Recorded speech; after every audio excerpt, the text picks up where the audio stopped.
Do you know how to persuade men and how to persuade women? And no, they're not the same because men and women are not the same. On this channel before, I've talked about the foot in the door as well as the door in the foot approach.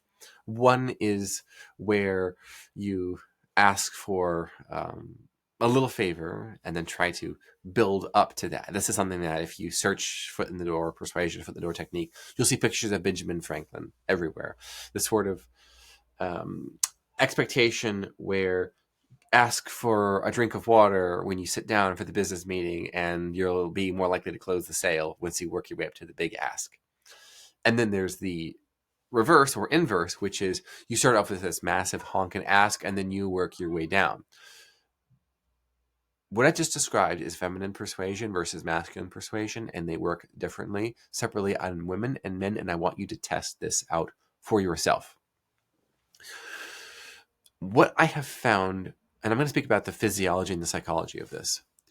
Understand that generally in Western society, women are more burdened emotionally, mentally, in many cases, practically and logistically. Let's say, imagine the multitasking mother. Maybe she works part time, maybe she doesn't work a full time job at all, but housewarming, housekeeping, homemaking, all of the above, child rearing, all of that demands incredible levels of multitasking.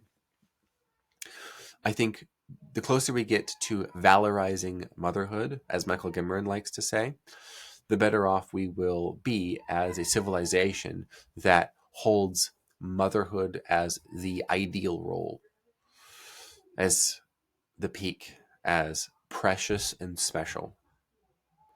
And that is a rite of passage for every girl growing into a woman. In the same way that a male becomes a man when he becomes a father. I think it's very similar. And you don't understand that until you live through it. So understanding and comprehending a person's, let's say, orientation, not in that way, but the orientation, and meaning their outlook, which direction are they pointing? Where are they? What is their experience like from their vantage point? Helps us better understand that there are things that might work better for men and might work better for women in terms of persuasion. And because there are so many things that are taxing on a woman in our civilization, in our society, making a big, huge ask, the foot in the door technique, not the foot in the door, but flip it the other way, the door in the foot, right? It's almost like an image of somebody slamming the door in the foot. Ouch, right? That's the experience. You make a big, huge honk and ask of a woman, and probably what's going to shut down future conversation, your ability to negotiate further. Not no, but hell no. There's already so much. I mean, there might even be a negative, extremely negative emotional reaction to that. I already have all this on my plate, and then you come along and demand this or ask this or expect this of me. It's not going to go well for you. Not going to go well for you at that point with most women, I believe. Now, again, I posit this. I hypothesize this. I'm not saying this is the way that it is all the time in all scenarios. But what if you have 40% better results thinking that this is true and acting as if it's true? And your quality of life, let's say you're a man and you have a wife, let's say your quality of life improves by 40% by acting as if what I'm saying is true. Oh, you would do that. You would do that instantly and permanently. You would do that. So, feminine persuasion is indeed foot in the door, the little ask, the manageable. Okay, that's not the straw that breaks the camel's back. That's not even a straw. That's a dust mite sized ask in the grand scheme of things. Because again, of what it is that is the experience of a woman. I once heard a woman psychologist, and I believe she was also a licensed marriage and family therapist, many years ago. She said that women's brains are like spaghetti and men's brains are like waffles, right? And so when you pour the respective sauces on, well, this is going to be marinara sauce or it's going to be maple syrup, right? What's going to happen? Pour the sauce on the man's waffle, I guess literally, and the maple syrup is going to populate one square at a time, logically, in a consistent pattern. You might even expect to see. Filling up one, then moving on to the next, filling up one, moving on to the next. Whereas with women, what are you going to notice? Well, you put marinara sauce, and some of it's going to be all over in one spot. There might be a small pond forming in one section, and then other parts of it's not at all. It has to mix up and it has to marinate. The marinara must marinate. Oh, the things I do for you on this show. And so, if you comprehend this, you realize that the most effective persuasion is empathy. That's the starting point. That's step 0. Okay. That's a pre-starting point. What is their orientation? What is their outlook like?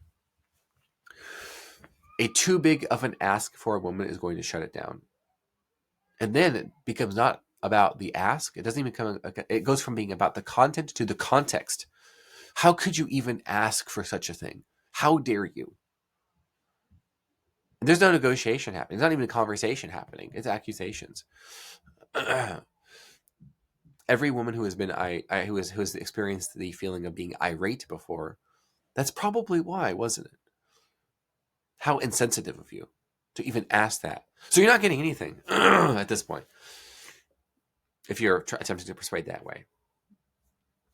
The delta between the ask you've made and the ability, let's say ability, not even willingness, but the ability of your female persuadee to respond positively is so far, so distant, they're not going to experience a confluence, I don't believe. So, masculine persuasion, door in the foot. Donald Trump persuasion. We're going to build a big, beautiful wall, and Mexico's going to pay for it. Oh, what? Right? It's an Overton window removal. It's blowing out the wall that the Overton window is in. That the Overton window being the range of accessible discourse from Mr. Overton. Blowing it out of the water. It works well with men for persuasion. Because it's like, whoa, that's way more than I was expecting. Notice the difference. There are escalatory responses. And if you've ever done B2B sales with men, BDE sales with men, or even sold, let's say, luxury vehicles, or anything that is higher priced, you're with women that ask the door in the foot technique, you're going to hear, and if it's too much, it's going to be, how could you even ask me that? How could you? How dare you? It's going to start with a how, right? Either literally or with the emotion of how, what, how could you, how do you? Whereas with the men, the question is going to be, that's a lot more than I thought. One is about feeling, how they feel about you as the potential persuader. That's the women. With the men, it's they think about the number. Feeling about the person, women, thinking about the number. So if you have a big, huge honking number that's 10 times higher, what can you do? You can do a drop down. You can do a cross sell. You can do a down sell. A down sell will not work with a woman if she's so heightened into escalation because you gave a bird shoot crazy number. Or is it bat shoot crazy? A bat shoot crazy number. Not going to happen. It's how they feel about you. How could you? Don't you notice and appreciate all the things that I'm doing? No way. You don't understand. Let me take 5 minutes and explain what my day has been. You have no idea.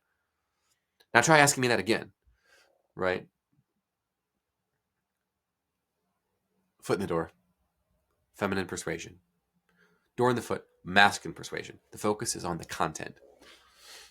Number too high. Get number smaller. It's almost like caveman persuasion. Caveman math persuasion. If cancel culture was still a thing, I'd be done. But it's not. Not that I care anyway. It is what it is. I wrote a piece in Publishers Weekly called why this ghostwriter loves his haters. My critics are my most valuable marketers. I think I've gotten more hit pieces per capita than any... No, not even per capita. I've got more hit pieces than any professional ghostwriter in history of humanity. Yes, I believe that that's actually true. All right. I think that solves the problem for you. Feminine persuasion, masculine persuasion. Reasonable ask that empathizes with the woman and respects the fact that she's probably dealing with a lot of spaghetti, sometimes literally, of caretaking for her mom with dementia who dropped her spaghetti on the floor. Meanwhile, Junior and his twin sister are over there throwing spaghetti at the wall. And you come in there and make a ask too big, not going well for you, my friend. Versus with a man, number too big, make number smaller. Me say yes. Foot in the door, door in the foot. Test it. Try it. It might even be completely wrong, and you might want to cancel your subscription if you were paying for it. I don't care. But if it's 40% better outcomes, and it results in you having a happy life and therefore a happy wife, do it. What do you have to lose? I can't think of anything you have to lose. Can you? I don't.